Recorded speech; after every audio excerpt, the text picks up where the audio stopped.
Pemirsa, arah kebijakan ekonomi dan tata kelola negara pemerintahan Presiden Prabowo Subianto mulai menunjukkan pola konsolidasi yang lebih matang.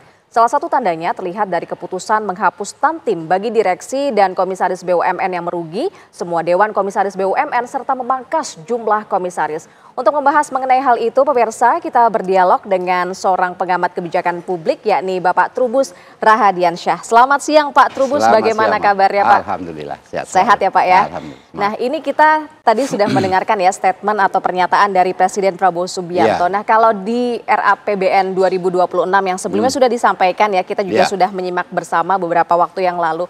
Pak Trubus melihat secara umum itu seperti apa? Ya, secara umum sih APBN yang ke depan itu lebih ke pro rakyat ya, pro populis. Kalau kita lihat apa yang disampaikan Presiden lebih kepada bagaimana program-program prioritas mulai dari MBG, kemudian cek kesehatan gratis, sekolah rakyat, kemudian koperasi merah putih dan sekolah Garuda juga. Itu semuanya adalah mengarah kepada bagaimana agar kebutuhan kepentingan yang paling dasar terhadap publik itu terpenuhi.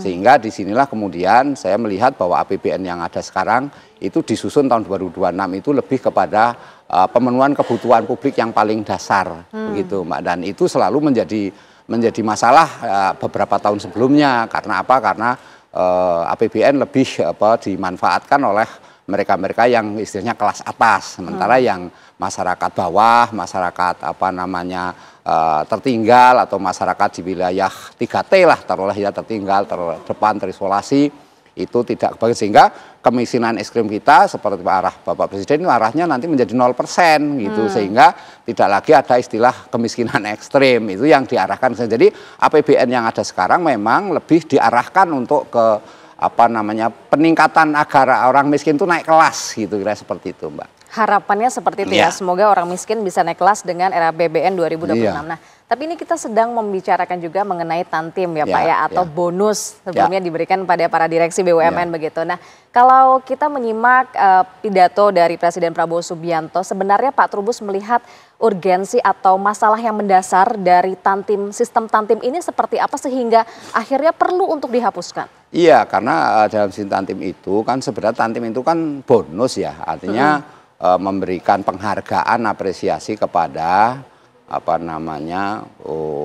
itu direksi, dewan komisaris maupun dewan pengawas ya terhadap kinerjanya selama istilahnya memimpin BUMN itu. Tetapi kalau kita lihat di dalam peraturan Menteri BUMN nomor 2 tahun 2009 itu Mbak, itu dijelaskan di situ bahwa pemberian tantim itu hanya untuk perusahaan yang untung meraih laba.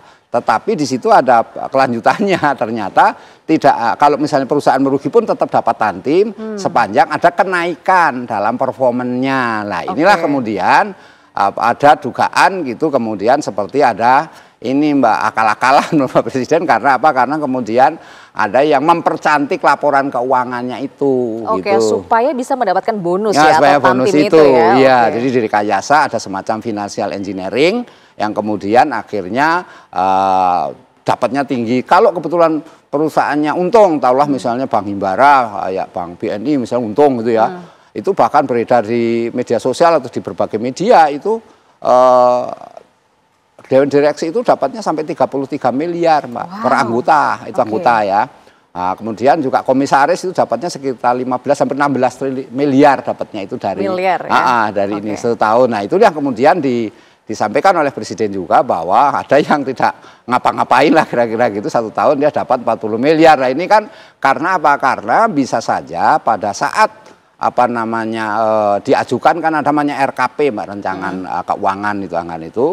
Nah, kemudian dibawa ke namanya RUPS, rapatan pemegang saham. Dan itu bisa dinaikkan Mbak, bisa naik atas pertimbangan dia naik lagi. Jadi memang setiap perusahaan itu beda-beda di dalam penerapan itu. Tetapi tantim itu sendiri memang ketentuan di dalam aturannya itu peraturan Menteri BUMN nomor 2 itu ya tahun 2009 itu memang diberikan ya sekitar itu Mbak 95% atau 9% bagi wakil direktur di dalam direkturnya sendiri kalau misalnya gitu. Ya, tapi Pak Trubus bisakah Bapak ini mengajak kami membayangkan gitu ya Pak, jika ternyata kebijakan atau tantim bonus ini dipangkas, kira-kira akan seberapa efektif untuk menghemat keuangan negara Pak? Kalau keuangan negara yang dihemat itu berdasarkan penjelasan pemerintah ya itu sekitar 18 triliun dari itu cukup besar sekali ya.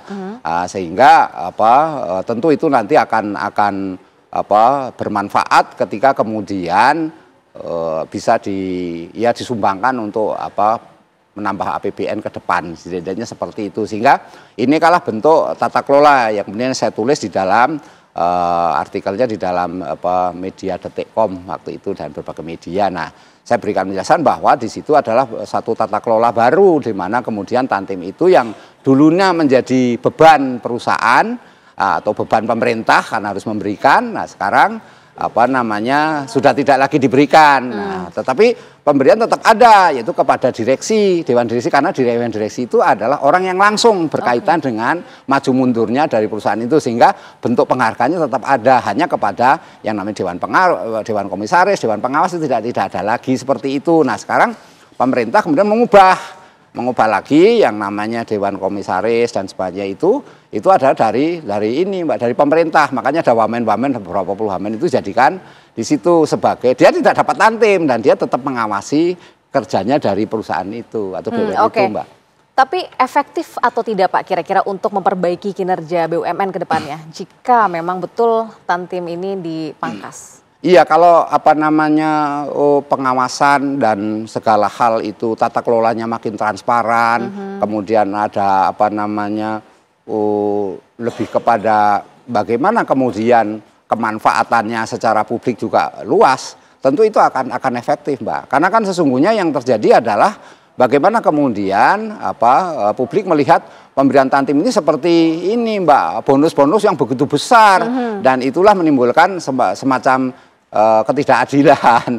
Kemudian protes publik kan seperti itu. Kemudian ada juga perusahaan-perusahaan yang tidak langsung memberikan, padahal BUMN itu kan harusnya itu ketika ada sesuatu diberikan kepada masyarakat. Misalnya nih kalau kita ada lebaran atau ya mungkin hari-hari tertentu lah ya, itu ada diskon untuk jalan tol Mbak, itu kan makanya dikasih tol. Tapi kan misalnya kayak Pertamina nggak pernah ada itu misalnya potongan untuk membeli bensin atau beli BBM dipotong, kan nggak ada Mbak. Itu kan sebenarnya sesuatu yang sebenarnya dibutuhkan oleh publik. Tentu ini butuh penjelasan, ini mesti Pertamina punya penjelasan, tapi sampai ini publik sering mempertanyakan itu seperti apa kok kita nggak dapat misalnya, tapi tol dapat misalnya, kan seperti itu kan bentuk pelayanan Mbak. Jadi hal-hal itu saya rasa lebih penekannya bagaimana itu efektif, efisien dan berkelanjutan dalam hal konteks bagaimana tantim itu dihapus dan memberikan kinerja dari perusahaan. Karena di negara-negara lain itu sebenarnya pay for performance Mbak.